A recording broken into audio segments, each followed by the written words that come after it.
eating healthy and also having a meal replacement plan. Okay. You can do it with a smoothie, or you can do it with salads. That's why we came about eating salad, to help people to eat healthy, not just losing weight, to be healthy. The reason why people have, taken the second option of fixing different types of weave is because they have never really been able to be tutored on how to cater for their natural hair. So you really can't blame us, you can't blame women, but when it becomes a habit, it's also very dangerous. Okay, to get the knowledge of how to get the good hair quality, when we cut human hair from the head of the ladies, okay, we hold it like that, we take the measurement of the hair. Relevant to every aspect of the modern day woman's life.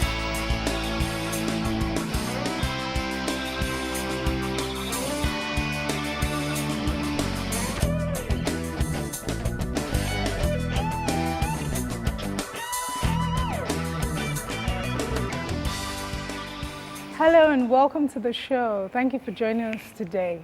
Now, this is Metro Woman. Metro Woman addresses the issues that are relevant to every aspect of the modern woman's life and will offer creative, practical, and inspiring solutions to make life easier.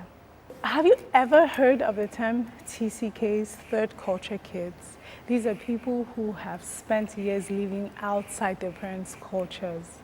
One young woman shares the challenges and rewards of moving back home, after staying out for a long time. And then after that, we'll hear from another young woman who has turned her passion for telling time into a profitable business. We'll be right back after the break.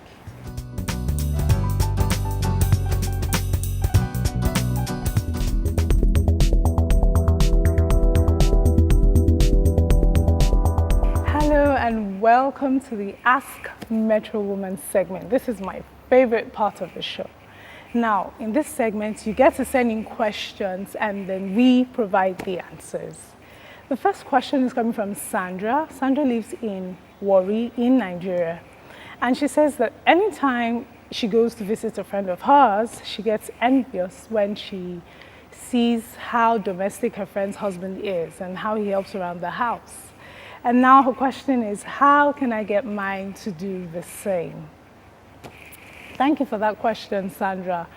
But I'd like to say that I was taught an important lesson, the day before I was getting married from an aunt of mine who called me aside and said this, that in any relationship, every relationship is unique. So it's always wrong, for you to look outside and look at another relationship and try to compare a relationship that you think is better than yours to yours, okay? Because every relationship is unique and every individual is unique. Now, the reason why your husband might not be domesticated, in quotes, the reasons range from a lot of factors. And one of them, which usually is, the major factor, is the fact that he probably was not domesticated, at home. He probably wasn't given chores, so he's not used to doing housework, okay? But a lot of times for men, communication is key. So instead of being upset, which is the way I perceive you feel when he's probably not helping out, why don't you ask him? Okay, a friend of mine had this experience. She was actually pregnant. She was about 2 months pregnant and she didn't have her help, and, she just, she was always doing the work. And one day she kindly asked her husband to help her get something done. And she was so shocked when he did it. And she said, why don't you ever help me in the house? And he says, well, you didn't ask. So maybe that is what you need to do, ask your husband. So instead of finding yourself, in a sour mood and then nagging, just go ahead and say, honey, could you help me do this? And you'll be shocked. He'll respond, and he'll help you. Okay. Now, the beautiful thing about Ask Metro Woman is that we have all the questions on our website at www.metro-woman.com. So everybody's invited to go there and, you can put up your comments and then we can all learn. The next question is from Akudo. Akudo sent a mail, but she didn't indicate where she's sending the mail from. So I'd like you to always indicate your location at least. Thank you.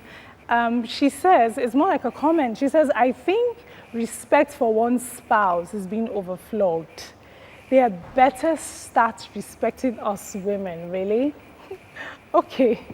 Well, your opinion is, I know it's very much in line with what a lot of, young women and women generally think today. But one thing that you should realize, okay, is that men and women respond and view love, in separate ways. And I know that a man, I was told by someone very special that, a lady, that a man views, the only way you can show your husband how much you love him is respect, okay? The same way your husband loves you when he's paying you attention and he's being sweet on you and he's doing beautiful things for you, and then you're sure your husband loves you.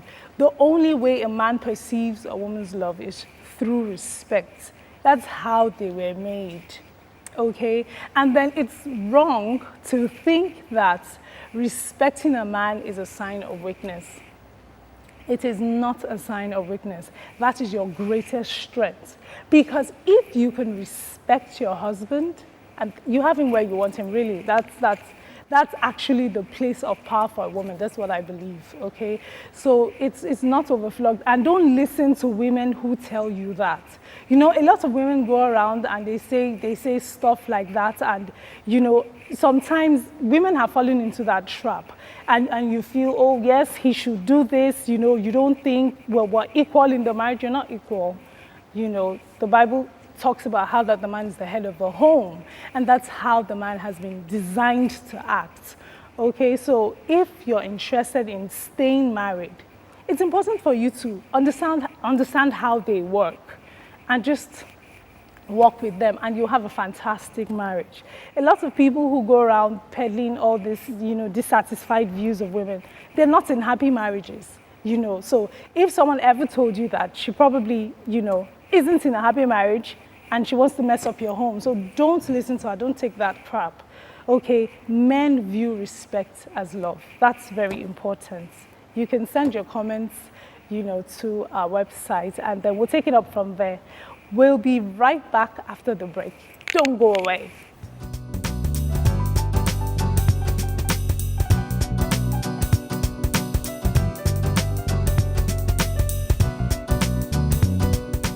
Welcome back. This is Metro Woman. Now, my first guest today is a third culture kid. Like I told you earlier on, the children who have lived outside their parents' cultures for a very long time. Hello, Ada. Hello, how are you? You look gorgeous. Thank you. How are you doing? I am fantastic. I'm really glad to be here. I'm glad that you're here. Thank you. Okay, so you've lived in, you lived in Nigeria. Yes. And then you went to Trinidad, and you lived in America, in different states, and then you went over to Israel. Yes, correct. For 16 years. You've been out of this country for 16 years. Yes. What an incredible journey. Tell me about it. It has been quite interesting, yes. Wow. Okay, so what's Trinidad like? I hear it's really interesting. It's like a melting pot of cultures, lots of people, lots of fun. Yes, Trinidad is, very diverse. Trinidad is actually, it's called the cosmopolitan capital of the Caribbean because you do have a mix of influences. Okay. You have descendants from, of course, the African slaves who were there. You have the Indian descendants. You have Chinese descendants that were also brought in as laborers back when the British and the Spanish and the French were in charge. So so that's a lot of very diversity. diverse. Yes. I know that third culture kids, because you've been exposed to a lot, so you have like a very broad, view of the world. Like they say, travel broadens the mind. So you mix with all these people. Yes, you get to learn so many things. So about many people things from just them. So many perspectives of about life. attitudes, about how people see the world, about what people want and need out of life. Okay. You really get to expand, yes. From all these places that you've been, Yes. who are the ones that are most like Nigerians? Oh. I think, well, Trinidad, because of their proximity to the African roots. There's a lot of things in their culture that came out of Africa per se. Okay. You can hear it in their music, you can see it in some of the attitudes they have towards life. Okay. Did you feel like you were home if it reminded you so much? Yes and no. Yes, there are black people there. Yeah. But the accent is different. They sound like they're singing when you talk to them. And yes, then I've heard that, and I love the there's accents. a mixture, again, Yeah. of the Indians and the Chinese and the Syrian, which you don't see as much, of course, in Nigeria. But their carnival, for example, which is one of their biggest tourist Yes, I've heard about the attractions, carnivals. is very rooted in some of the experiences of the African slaves. Okay. So there you hear in the drumming and the roots. So So you have that. What other country? As far as looking like Nigeria, I would say probably Or Israel. behaving like Nigerians? Behaving, yes. The Israeli community in general, Yes. they are very, when it comes to business, when it comes to trying to get your attention, they're just very aggressive. I heard that if you're in a meeting with them, for example, and you express They will interest hold in you something, you know, that they want to offer to you, they will hold you till they get your Yes. money out of you. They're very industrious. Wow. They know how to do business do and they're business. very forward. And so I think that reminds me kind of Lagos in some sense. They are very aggressive. Okay, for kids who, you know, have parents that travel a lot, you know, like nowadays we have lots of expatriate workers. Right. People have to leave their countries and, you know, go Looking to for a different place. countries to work. And they You know, I drive think their nobody kids. really considers the impact on the child. Now, you were a child when you left this country. How old were I you? was. When I left, I was 13. Okay, what were some of the challenges you faced trying to Trying to fit in. fit in? Yes. I think fitting in is one of the biggest challenges. Yeah. Of course, when you're leaving, you know, you're excited about going somewhere new. An and adventure. I was stuck in boarding school and I was like, yes, I'm leaving. And then when you get there, you're the new child and you're not just a new person that comes to the school. You're from a different culture. You know, people are like, you're from Nigeria. Oh, do you have houses? And I'm like, no, seriously? I got this question. Seriously? How did you come to Trinidad? I'm like, what do you mean how? You're like, I mean, like, did you go by boat? Or I was like, no, we flew. It's like, oh, you have planes. You have planes. Wow. I was What like, of America? What was your experience? when I like went to there? the US, I was going for university. So I was a young woman. I was like, yes, I'm going to see the land of the promise.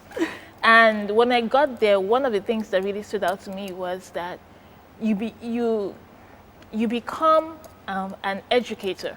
It was like I was a brand ambassador for Nigeria. We were like, they didn't know very much about Nigeria. And what they knew is what you see on the news, you know, the fighting and the terror and the corruption and the So everybody problems. wants to know, You know, how, what is Africa what it like? You really know, you is came like. from Africa. How are things? And you know, are you going to go back? Why would you go back? I know exactly how that Yeah. feels because I was, you know, course in the US as well. Yes. And you know, people some people looked in fright when I said I was from Nigeria. Like, are you serious? Like, Yes. can someone like this come out of Nigeria? Like, a lot of people, you know, They get the question wrong your English. information. What has it been like? You know, coming Since I back. came back? Yes. I'd like to also know what's your definition of home because you seem to that's a have big home question. everywhere. Yeah. Yeah, what happens, especially when you're a third culture kid who moves a lot, is because you create that third culture, you sort of have to carry your world with you. You leave faces, you leave people behind, but you carry experiences. And so that becomes your culture. You begin to find, you have to find home where you are. Wherever you are. But did it affect your identity as a Nigerian? Did you still feel you were Nigerian? Yes. Well, actually, I became more of a Nigerian when I left Nigeria. Wow. Because that's when everybody wants to know where you're from. Yes. You know, when you're Nigerian, nobody says where And are you're you from. You know? proud. You're So you proud to begin be a to say, yes, Nigerian. I'm Nigerian. I'm Nigerian. I'm Nigerian. And then you read the news and you're like, I'm Nigerian. And then you're like, oh no, but I'm Nigerian. And then you start to wear green and white and you're like, yes. And you want to tell If everybody. Nigeria beats anybody in football, you're like, woohoo, I'm Nigerian. Wow. So it becomes, Okay. your identity becomes magnified. Yes. You have to know who you are. Who you you have really to are. you have to walk, or you hide it. What will it look like for you 2 years, 5 years from now? Are you here to stay? Yes, I actually came back for youth service. Okay. My mother got on the phone and said, "Don't you think it's time to come for youth service?" Okay. And I was like, "Okay, sure." So that's why I originally came back, and Yes. now I've stayed a couple years. So for the next 2 to 5 years, of course, my business that I started with my partner, the Yeah. photography outfit, we are hoping to continue and expand it. We have plans to include a documentary film section of it. We have Wow. plans to really entrench and develop photography In our own way. Nigeria. Yes. I'd like to hear what you would have to say for people like you, children abroad, you know, who want to come back to Nigeria, who don't know if to come back. Yes. You know, what would you like to say to It's- those people? Because I know it's a big question. It's a big question for a lot of Yes. people. And the concern Yeah. is, how am I going to fit back into Nigeria? You Yes. hear a lot about, oh, the power outages and Yeah. all the things. And when you're used to one thing, coming back, you begin to wonder. So to them, I would say plan. Make Okay. sure you understand that you're coming back. So have a plan for how you're going to do it. And then I would also say, be patient with yourself. It's going to take time to get used to what's happening here. It's going to take time to get used to not being where you were. You Yeah. make the physical change first, and that's the big one. And then mentally, emotionally, You have to make a start mental change. So how did photography start for you as a passion, and what do you plan to do with it in Nigeria? Photography has been in my family, I guess. Since Yeah. I was young, my dad was always taking pictures of us. Yeah? So it became a hobby. It became a way that I saw the world. Wow. I mean, if I see somebody, I just begin to, okay, if you just do this, oh wow, that's a lovely, portrait. And so So when you didn't take a course in it, it was just like No. a passion. no, my background is communications, which Okay. is journalism, but it was mostly print media. Okay. I reported for a newspaper. I did, articles, but not specifically photography as training. Yes. But when I took my first job, they said, "Here's a camera," And then they that's said- how you started. That's how I started doing Okay, it. so what exactly are your plans in Here. Nigeria with Zooming We Studio? just began. Zooming Studio is only like a year and a half Okay. old. So we are at the very beginning of what we want to do. Okay, and what do you want to do? We want to, of course, establish a photography outfit, Yeah. a video, a cinematography, digital film. Then we're also looking at the editing and post-processing side of things, which I'm really interested in. Yeah. And long term, what I really would love to do is to develop an academy, a Okay. photography academy in Abuja that would cater to. I Okay. think Lagos has more opportunities for photographers than Abuja does. Okay. As far as developing the art itself. Okay. It's still newer in Abuja, but there are people that are doing very good things. So Okay, great. I would love to develop that. That would be a That's- big thing for That's fantastic. Thank you for joining us. Thank you for having Thank me. you once again. If you have any comments, contributions, questions, you can reach us on our website at www.metro-woman.com or go to our blog at ucos.com. We'll be right back after the break.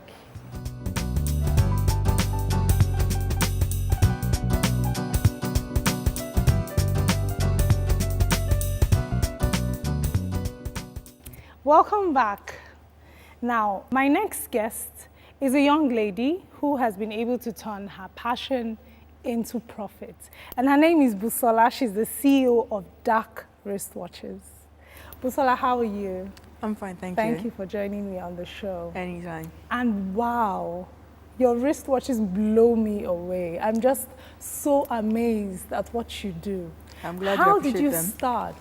I've loved wristwatches since I was in secondary school, and then once I got out and I was in the job market, after a while I realized I needed to start something for myself and start building it as young as I am, so that in the nearest future it will be big enough for me to quit a day job and start, working Okay, full-time. so you actually design the watches. How do you take the watch, from concept to finish? Well, basically, We get inspired by various other brands, and then we have ideas, because I actually do have a partner that I work with in designing the wristwatches. Who gets the inspiration I do for the major designs? designs. I use some graphic design solutions to design the wristwatches, do a mock-up, send it to our partners in Switzerland, who then manufacture it for us. What inspired the names of those watches? Interesting. We gathered that most wristwatches have generic or factory names. We decided that we want the brands of our wristwatches to inspire people. And then we take maybe people we know and ourselves and put them into our wristwatches. Our bestseller, coincidentally, is actually the Metro Woman, which we actually have. Comes in various sizes, different colors, very beautiful. And we also have the male counterpart, which is called Mr. Take Charge. They do very well as well. So we design our wristwatches with people in mind and identities in mind, which makes it identify a lot with people. Wow. I have a lemon green bag somewhere in my house, and I've not been able to use it. Can I get a lemon green watch? Can you customize a watch? Yes, we actually do customization. What we do is, because we design the wristwatches and we sometimes assemble here, we give our customers the option of deciding what kind of dial color they want, leather or chain. And we also go as far as to put your name on your wristwatch or put a personal message on your wristwatch. What are the challenges that you have faced? So our wristwatches are actually manufactured in Switzerland, and we have to import them in. Customs and duties very difficult to handle and manage. The charges are very high, making the wristwatches very expensive. But they are Swiss-made wristwatches, and they are luxury goods, so they are worth it. Other challenges we face are actually because it's a young brand, it's very new. People are not very familiar with it quite yet. Hence the reason why we're just biding our time and just trying to get the brand out there. But so far, so good. Is it affordable? How has the response been for your customers? Like I said, it's a luxury good. Our prices are actually from 30,000 naira upwards. Because it's Swiss-made reward, we give 2 years warranty. And so if you come back with an issue within 2 years, we will actually fix the wristwatch for you. Price-wise, it's a new brand, but it's been very accepted actually. I think people relate to the identity and brand, the names of the wristwatches, the fact that they can be customized, as well as the fact that they want to encourage Nigerians, which is what is very encouraging. Nigerians want to encourage Nigerians whenever they can. So you get good patronage? We do get good patronage. We've been able to make ends meet and to actually break even every year since we started. So that's very important. For the first 5 years, most companies don't break even, but we've been able to break even, so we're happy about that. That's fantastic. Yeah. Thank you so much. Thank you. Thank you for coming on the show. Thank you for having me. We'll be right back after the break. Don't go away.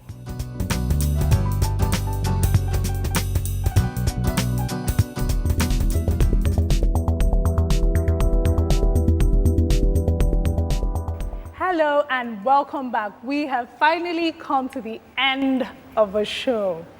And I will leave you with this quote from Theodore Roosevelt. He says, "It's not the critic who counts. Now, the man who points out how the strong man stumbles or where the doer of the deeds could have done them better. The credit belongs to the man who is actually in the arena, whose face is marred by dust, sweat, and blood, who strives valiantly, who errs and comes short again and again, because there's no effort without shortcoming. Who does actually strive to do the deeds? Who knows great enthusiasms, the great devotions? Who spends himself in a worthy cause? Who at best knows in the end the triumph of high achievement? And who at worst, if he fails, at least failed while daring greatly?" Okay? Simply saying, start doing, stop talking about the news, become the news, get up and do something, okay? Have a worthy cause, change your generation. Everybody was born with something, everybody has something to offer, and the world is waiting for you to express yourself and make a change in your generation. Stay beautiful and confident, and remember that it can only get better. Thank you for joining me on today's show. See you in the next episode. Bringing God's presence into your home.